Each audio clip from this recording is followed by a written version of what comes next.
Welcome back, everyone. This is Anger, Sadness, and Envy. I'm Narcogen, the webmaster of Bungie fansite Rampancy.net, and I'm here with Blackstar of Blackstar Productions. How's everybody doing? And with Cody Miller of Halo Reach's NotCanon.net. All right, so this is the first part. This is about the character creation, right?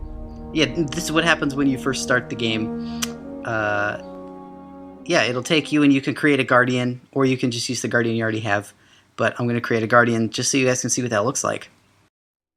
Okay, and you're choosing... I think you chose the Hunter class, right?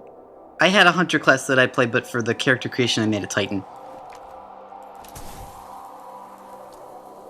Now, okay, so now does this come up... I get you have a certain number of slots for characters, right? Now, do you ever get a chance to come back here and make changes, or are all the selections you make here permanent for that character? They appear to be permanent.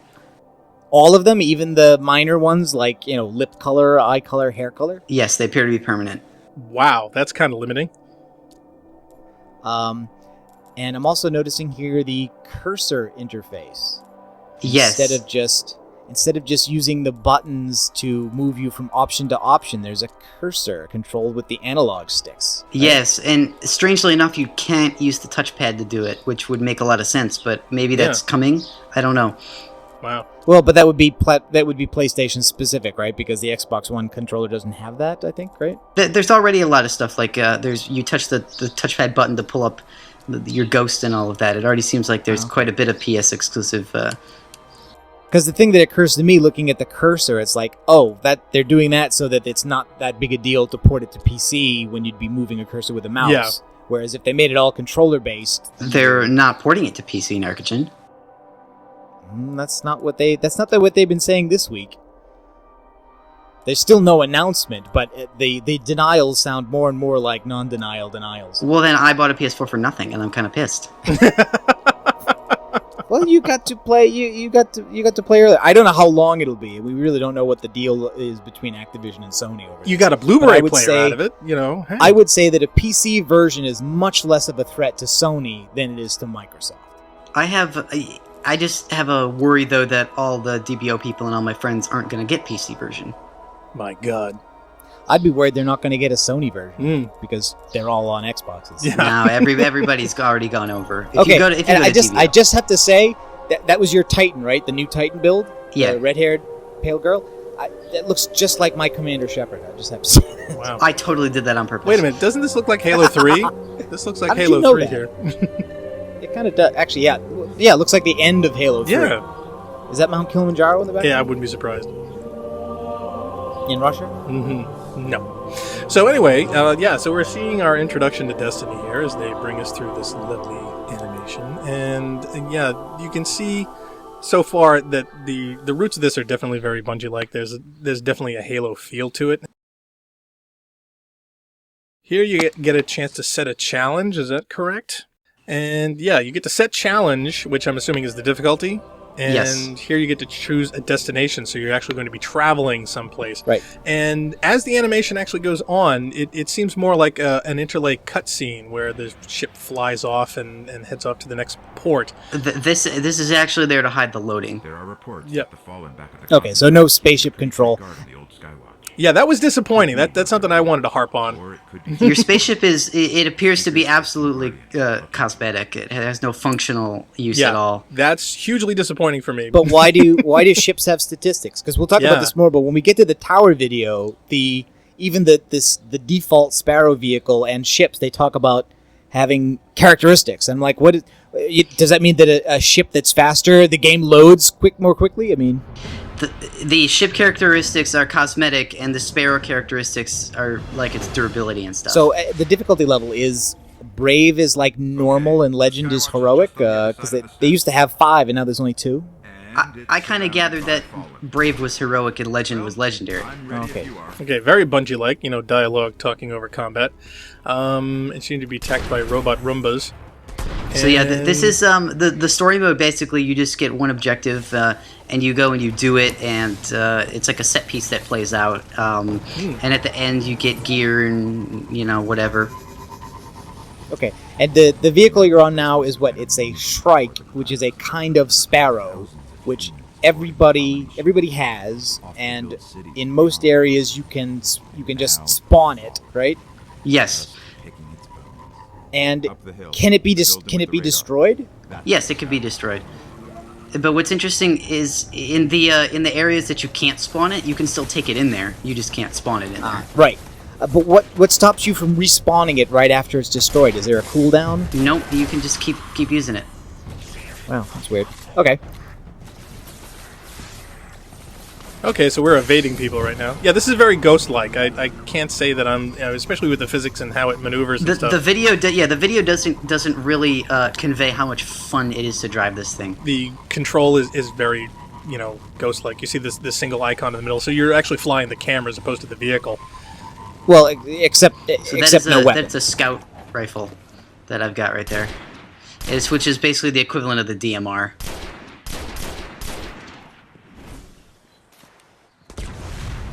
And your grenades are not a stock. Your grenades aren't on a stock. Your grenades are actually on a cooldown. So you toss a grenade and you have to wait until you get a new one. Yeah, you were saying that before, that the grenades aren't actual physical objects. They're all gathered by ammunition. So if you have enough power to make one, you can. Yes, and there are stats on your character that you can level up to reduce the grenade cooldown. So you can't spam grenades until you're really high level, basically. Kind of, yeah. Something to shoot for, yeah.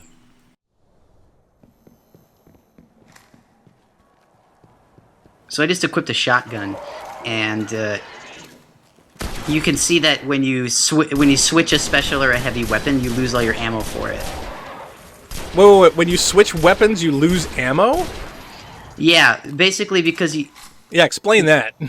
You've got your three slots here that you can. Well, in this video I hadn't unlocked the heavy weapon, but you have 3 slots. You have your primary weapon, your special weapon, and your heavy weapon. Uh-huh. And your primary weapon you could swap out at any time for another one, and there's no penalty. But for the special and heavy, if you swap them out in combat for another one, you lose all your ammo for it. We're in. Wow, already hate that. No. Blackstar, I think you're misinterpreting. What he means is that you can be carrying 3 weapons at one time in your active inventory that you can switch from, but you also have available to you all of the weapons you may have ever picked up. So you might have a heavy that's like a rocket launcher, but you have some other heavy weapon that's a big machine gun. Correct. You're only allowed to have 3. You can change the rocket launcher for the machine gun, but you lose the ammunition. So he's not going to lose his heavy or special ammo by switching back and forth between his 3 active weapons. But if he changes one of his 3 active weapons for an inactive one, then you'll lose the ammo for that. Yes, you've got it. And there are ammo packs that you can buy at the tower that let you instantly refill your ammo, but they have a 4-minute cooldown. I've got a bad feeling about this. Okay. I just wanted to point out, I find it interesting that they chose Russia for a location, and they tried to put some Russian up on signs and stuff. Although it is kind of weird that the door that they put here actually, I think it says in Russian, it says Zaprashenie on the top, and at the bottom it says restricted. But Zaprashenie is really kind of more like prohibited. It's like when you put up it says that parking is not allowed here. That's the word that they use. So maybe they were wrong and they didn't really want you to stay out.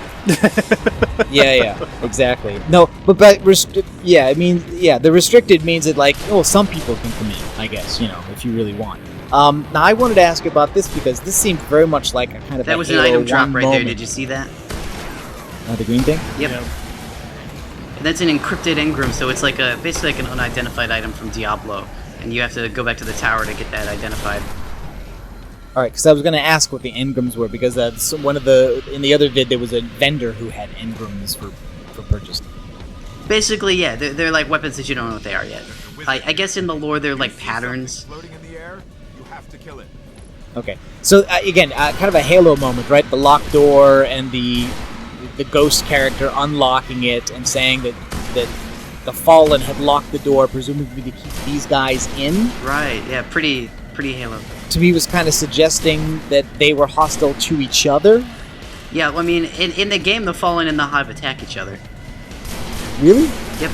Because we'll ask about it when we get to it. But I swore that in one of the Explorer vids, they were in the same area and seemed to all be hostile to the player and not paying any attention to each other. Well, they prioritize killing you, but if you're not around, they kill each other. Ah, okay. So I haven't seen that. I'm sure there must be some other vids showing that, but I hadn't seen it.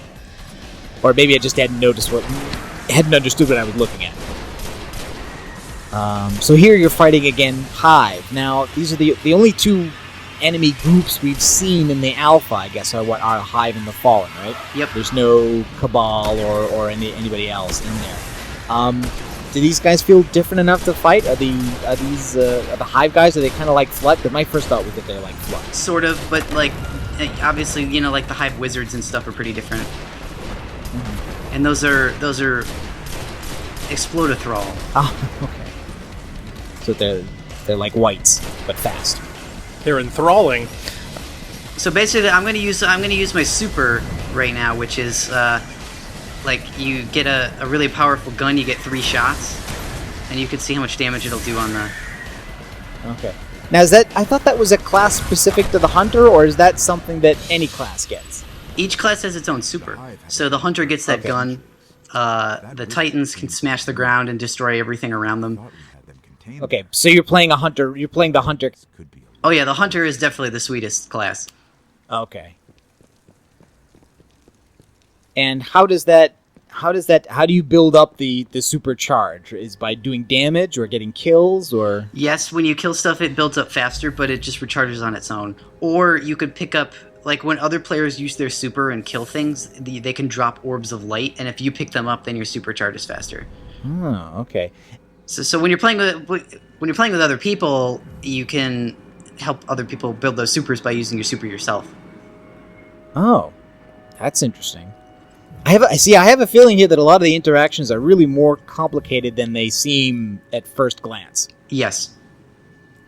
Especially with all the weapons have a damage type to them, and I think that's going to play in pretty big in the final game. Oh, it means like piercing and blunt and all that kind of stuff? There's incendiary? No, I saw some little pictures on the HUD next to the weapons. Is that a damage type? There's kinetic, there's solar, there's void, and then there's arc. Those are the 4 that I've seen so far. Okay.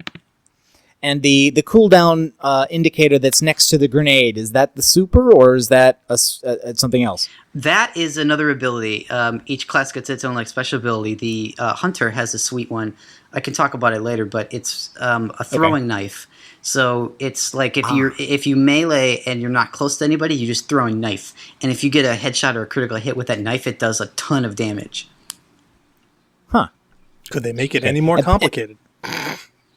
Maybe, we'll see. But there are no assassinations, right? There's no instant kill from melee attack from behind, or no, that's gone. Otherwise, you could kill high level enemies very easily. Oh, we can't do that. No. That's bad.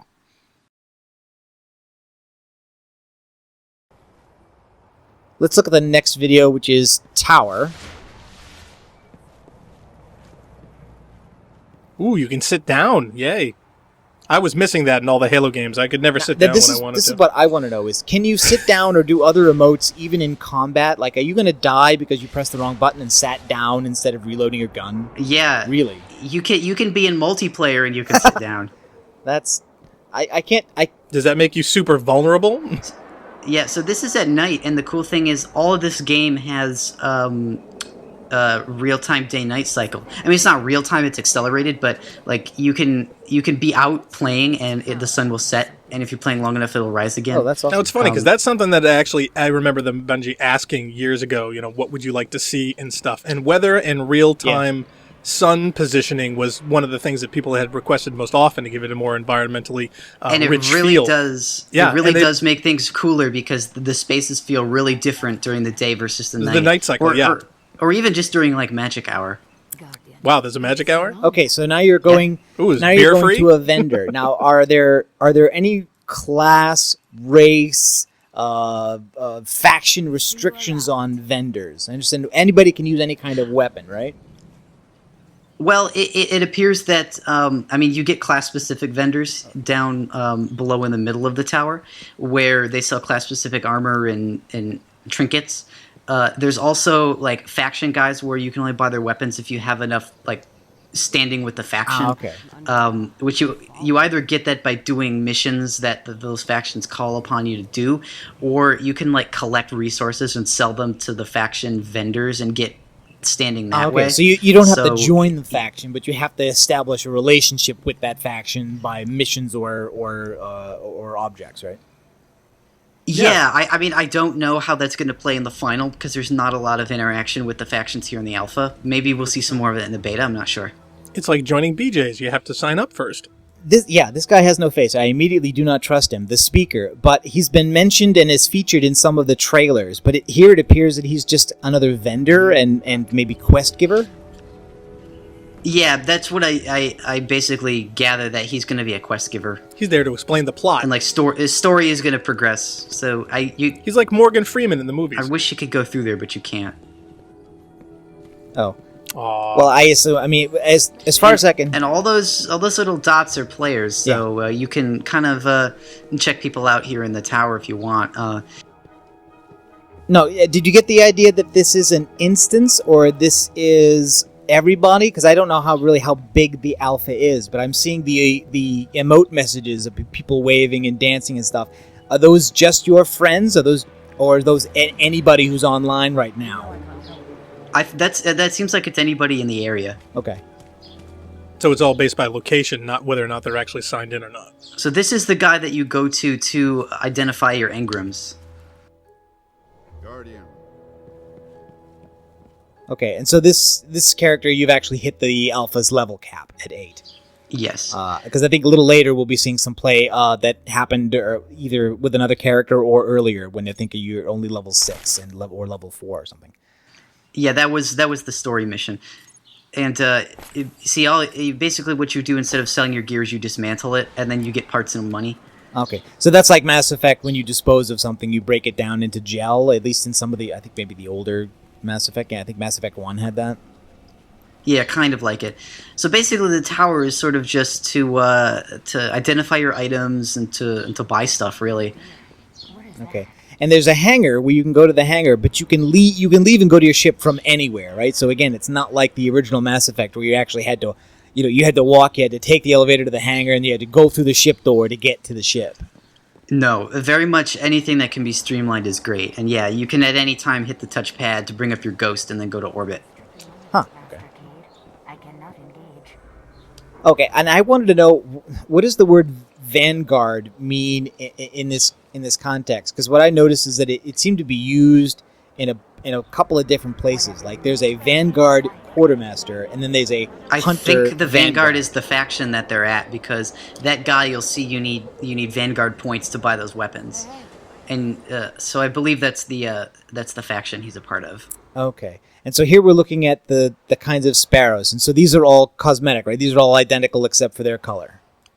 No, the sparrows, I think you can. The durability is different across the different models, so like they can take more damage. But as far as I know, the ships are totally cosmetic.